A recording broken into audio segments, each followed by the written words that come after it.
Hello everyone, welcome back to my YouTube channel. তো আজকে আমি একটা নতুন ব্লগ শ্যুট করতে চলেছি, আর সেটা একদমই নতুনত্ব খুবই। কারণ আমি এখন বাড়ি থেকে বেরোবো, একদমই শূন্য পকেটে বেরোবো।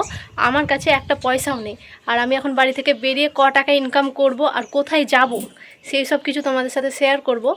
তো সঙ্গে থাকো, ভিডিওটা পুরোটা দেখতে থাকো, আর ভিডিওটাকে একদমই স্কিপ করবে না। চলো, ব্যাগে কিছু প্রয়োজনীয় জিনিস আর চট নিয়ে নিলাম, আর এক্ষুনি বেরিয়ে যাচ্ছি আমি।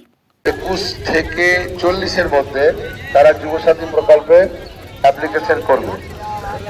যাদের বয়স 25 বছর। তো আমি চলে এসেছি সুতি বিডি অফিস সংলগ্ন কৃষক বাজার ময়দানে। চট পেতে নিয়ে মাটিতে আমি বসে গিয়েছিলাম এখানে কাজ করার জন্য। তারপরে মানুষজন আসতে থাকে তাদের বিভিন্ন রকম সমস্যা নিয়ে। আপনারা সকলেই জানেন কি রাজ্য জুড়ে এখন যুবসাথী, লক্ষ্মীর ভাণ্ডার এবং কৃষক বন্ধু ফর্ম ফিল আপ চলছে এবং জমা নেওয়া হচ্ছে বিভিন্ন রকম ক্যাম্পে। আজকে আমি কম টাকায় কাজ করে দিচ্ছি, কারণ সবাই বেশি টাকা দিতে পারে না।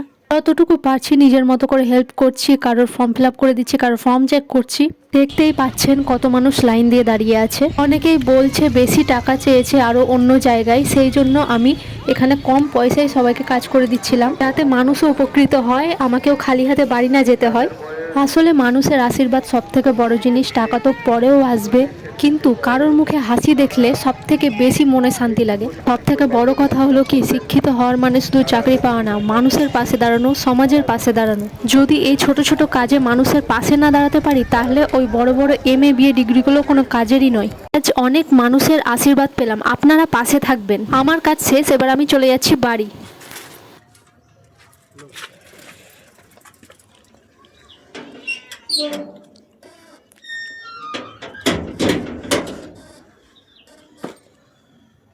এই যে গাইস, এই ব্যাগের ভিতরে আমার এখান থেকে ইনকাম করে আনা টাকা আছে। তো আমি বের করে দেখছি ক টাকা হয়েছে।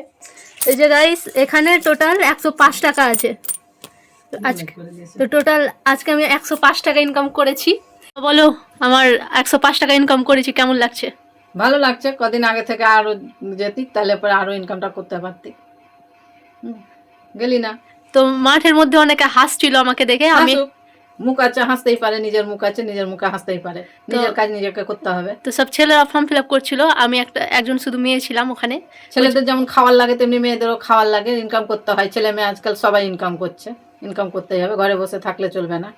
ছেলেরাও যেমন ইনকাম করতে যাচ্ছে, মেয়েরাও করতে যাচ্ছে। মেয়েরাও পুলিশ হচ্ছে, ছেলেরাও পুলিশ হচ্ছে, ট্রেন চালাচ্ছে, প্লেন চালাচ্ছে, বাস চালাচ্ছে, সব কিছু মেয়েরাও তো করছে। তো আমি কনফিডেন্সের সাথে কাজ করেছি, দিয়ে কাজ করে যতটা পেরেছি ইনকাম করে নিয়ে এসেছি। মানে কাউকে ঠগিয়ে খাইনি, সবার হেল্প হয়েছে, হেল্পও হয়েছে। কম পয়সা, সবকে নিজে ইনকাম করেছিস, নিজে সবভাবে করলি। হ্যাঁ, সামঞ্জস্যতা বজায় রেখে কাজ করেছিস।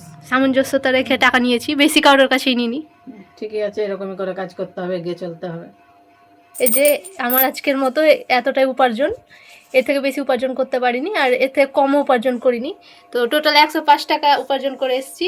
তো ভিডিওটা যদি ভালো লাগে তো লাইক কমেন্ট শেয়ার করে দিও, আর চ্যানেলটাকে সাবস্ক্রাইব করে দিও, আর ফেসবুক থেকে যদি হয়ে থাকো তো ফেসবুক পেজটাকে ফলো করে দিও। আর ভিডিওটা কেমন লাগলো কমেন্ট বক্সে অবশ্যই কমেন্ট করবে।